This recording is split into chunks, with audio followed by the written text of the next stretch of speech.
श्री समर्थ राणा टूर्सच्या वतीनं आपणा सर्वांचं दत्तधाम असलेल्या पिठापुरम इथं हार्दिक स्वागत.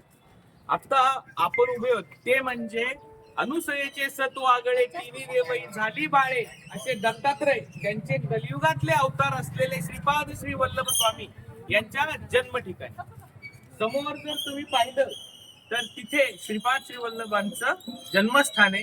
तिथं त्यांनी मंदिर बनवलं.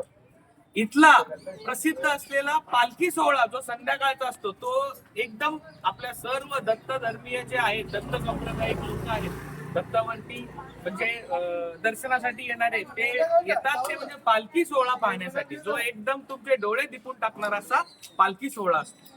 तो आपल्याला पाहायचा आहे संध्याकाळी.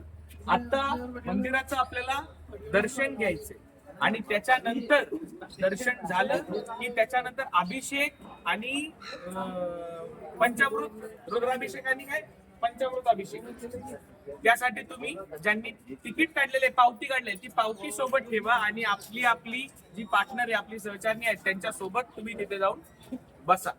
अभिषेक झाल्यानंतर तुम्हाला उदी देतील, म्हणजे जी राख आहे ती, त्याच्यानंतर चंदन देतील आणि अजून एक दोन वस्तू ज्या देवाची